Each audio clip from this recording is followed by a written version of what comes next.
Hey, what's going on, everybody? Welcome to episode 9 of Angel Road Outdoors, the podcast. Just giving everybody a little update on what's going on with us this week, where we're going to be going, what we've been doing, and just kind of keeping in touch.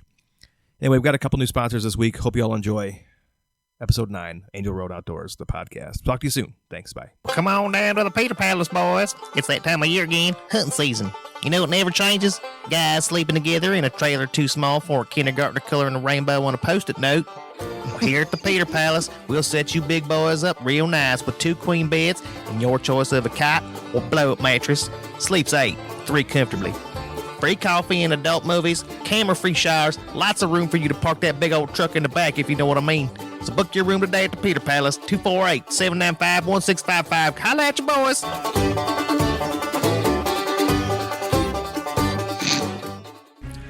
Hi, my name is Frankinsense Washington, and I was literally born to sell essential oils.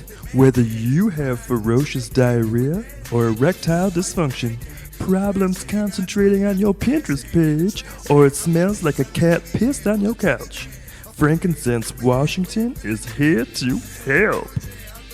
Head on over to my website, oilofOreganoyoudidn't.com, and for the next 2 weeks, you can get a free diffuser with every bottle of purification you buy. Limit 1 per customer, no refunds, cash or money orders only, and no EBT or rain checks. Frankinsense Washington, holla at your girl.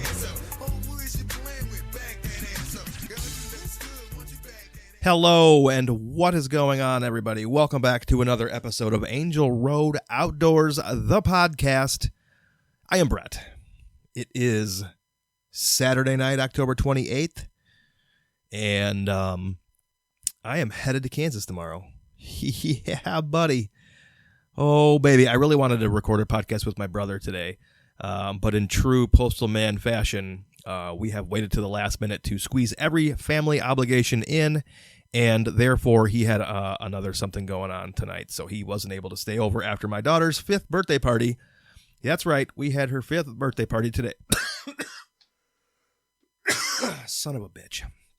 Yeah, that too. So anyway, I really wanted to record a podcast with my brother about our forthcoming trip to Kansas, our second trip there this year. He and I went out in the middle of September to try and get our season started early and give us an opportunity to either tag out early or sort of pre-scout and some of our waypoints and either cross some things off or mark them as promising, and I would call it a success. We did some scouting the first day, saw bucks immediately, saw a shooter immediately, never was able to get on him, but we were able to really drive around and even hunt some areas that we had e-scouted and determined which ones were promising and which ones were no good. And honestly, that part of September was really hot. I think like 3 days before we went there, it was 105 or 109 or something like that. Something obnoxious. It was in the 80s when we were there. That was unpleasant. And so it was very dry. And a lot of the watering holes that show up on Onyx were not accurate. They were dry. The creeks were dry. The ponds were dry. The only things that were wet were actual rivers. And so that kind of really weeded a lot of stuff out. Not that the deer don't live around there. Just weeded a lot of stuff out. A lot of stuff that we thought was good weehaw with water was not. And so anyway, Adam and I are going to head back tomorrow night. We're going to leave after my daughter, in the evening, probably 4 or 5, 6 o'clock, something like that. Drive through the night. Either go right to a previous location that we had hunted and hunt in the morning on Monday morning, or if we can't make it through the night driving, we'll do some scouting in the morning and hunt in the evening. He and I are headed to Unit 11. We're able to hunt Units 11 and 12 down in the southeast corner of Kansas. We have an Airbnb in the city of Cherryvale, and there is no reason for me to be secretive about that. Everybody's all secretive about where they're going. Like, who fucking cares, man? It's the whole state. If it's your unit, the whole state, everybody that's got a tag in that unit can hunt it. Like, I ain't some fucking super hunter that's got all these pins and big bucks on camera or whatever. Like, it's no secret. Everybody's so damn secretive about Kansas, which is silly to me. But we are headed to units 11 and 12. Our Airbnb is in Kansas, and if anybody's down there and wants to share a hot dog and a wobbly pop, you come find us. I'll be the guy with no front tooth and facial hair. That'll help narrow it down. So, yeah, we're going to leave tomorrow night, the 29th. We are going to stay through the 6th, the evening of the 6th, and we're going to come home on the 7th. Last year, I hunted in Unit 7 and didn't even see a buck until the last night, and flung an arrow too far at him. And I just was misguided last year. I was hunting food, and I was there in the middle to early part of October. And so this year, I made sure that I was a little bit later in October. I believe that we are on the precipice of the rut. I mean, it is knocking on heaven's door. And I've got some day walkers in Illinois on camera. I got some daytime walkers in Michigan on camera. And it's going to be cold in Kansas. And I think Tuesday morning is supposed to be 21. Wednesday morning is supposed to be 17 degrees.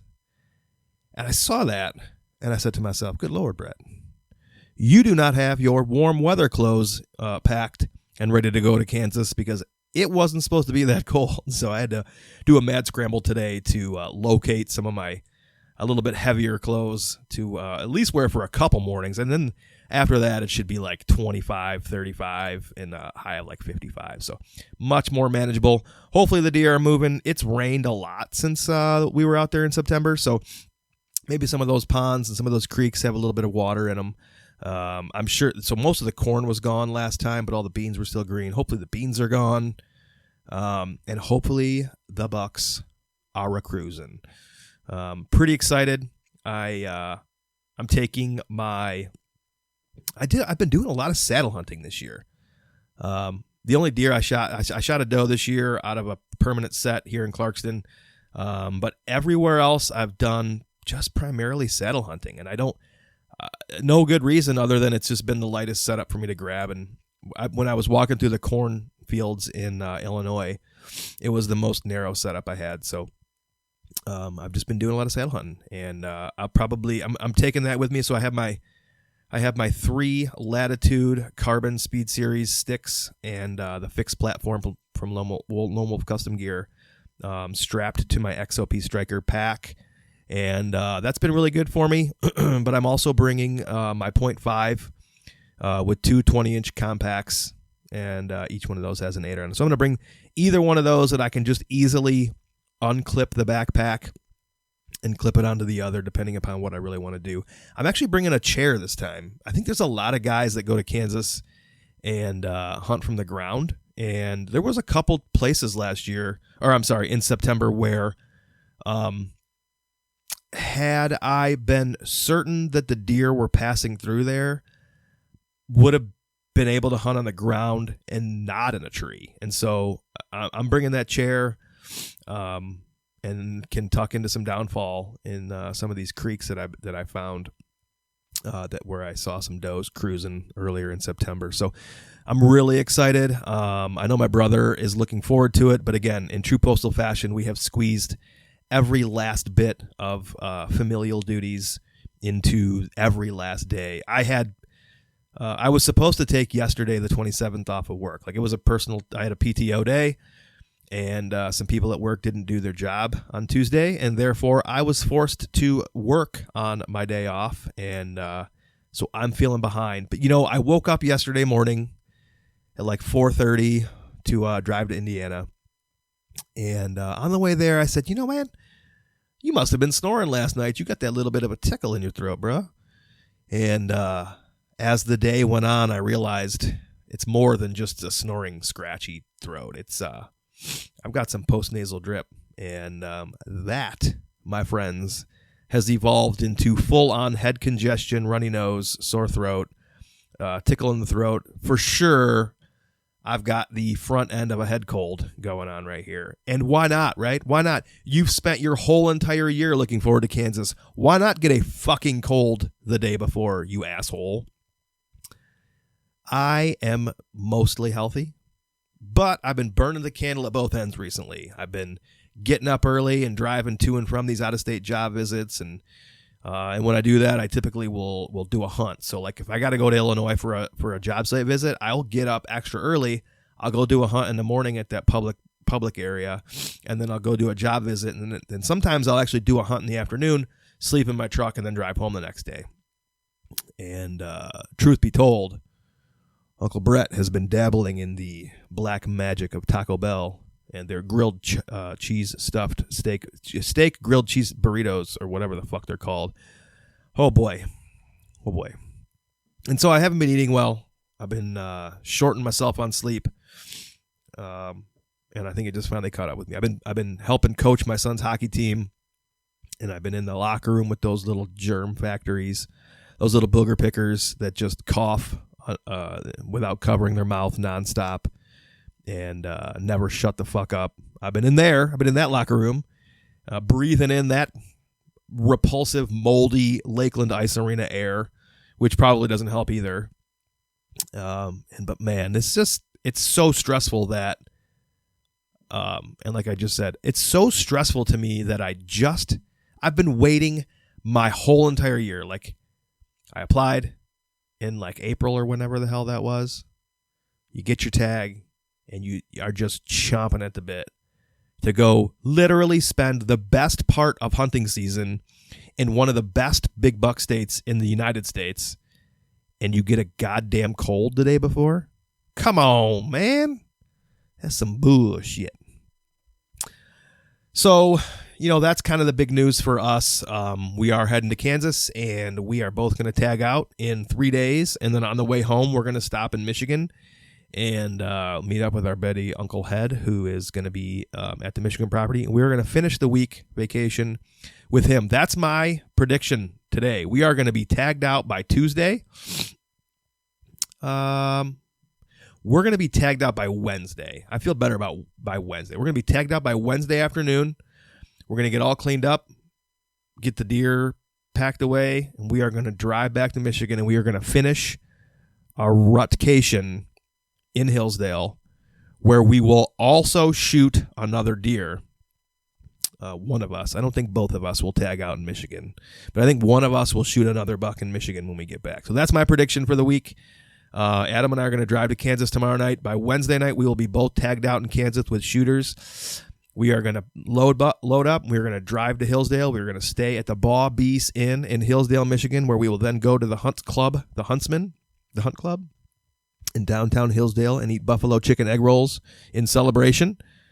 And then the following day, Thursday night, he and I will both hunt in Hillsdale, and we will both see bucks, but only one of us will shoot a buck. That's my prediction. That is a bold statement, everybody. I realize that. But part of being successful is thinking positively. And I believe that both of us are primed and ready to kill. I made my mistake this year. I capitalized on a doe. I've learned from my mistakes. I understand what I did wrong. My setup is dialed in. My bow is dialed in. I've completely eliminated a front stabilizer and wrist sling. Now, I saw my buddy Uncle Joe from Generations to Hunt podcast. I'm pretty sure he was the first picture I saw of his bow in a tree with no wrist sling. And it got me thinking, my wrist sling is really annoying. Like, I've never once thought to myself, whoopsie poopsie, almost dropped my bow. Never. Like, of course it could happen, but I've never been that close to dropping my bow. So I have, however, found myself trying to wiggle my hand out of it because it was like too tight or something. And so I wanted to eliminate my wrist sling on my bow. In addition, I was in Illinois hunting, and with my new bow this year, I have a little bit longer front stabilizer. So in order to put my new bow in my old bow case, my old Plano bow case, I had to take the front stabilizer bar off, which was really annoying. And so I was getting dressed to go out to the woods in a state area that I'd never been to before, and I forgot to put the stabilizer on. I grabbed my bow. I'm 500 yards out into the property, and I'm like, whoa, I forgot it. Because I tried to put my bow over my shoulders and just kind of walk, and without that stabilizer on there, it doesn't stay, or I can't grab onto anything. And then it got me wondering, what would happen how would I shoot? Like, how much control does that front stabilizer bar give me versus is it actually doing anything or making it worse? And so I did not go back and get it. I didn't even hunt that day. Like, I walked around, didn't like the setup, and just left. And but when I got home, I decided that I would take some shots without that stabilizer on. And I'm actually more steady without the stabilizer bar. So I have completely eliminated my 10-inch bee stinger from my bow with my wrist sling as well. And I am just shooting a bare bow, like my Matthews V3 31-inch bow, and no stabilizer. And it's super smooth, man. Like, it doesn't bump anything. I don't have to worry about it. It's not hanging out there. My hand doesn't get caught in that stupid wrist sling.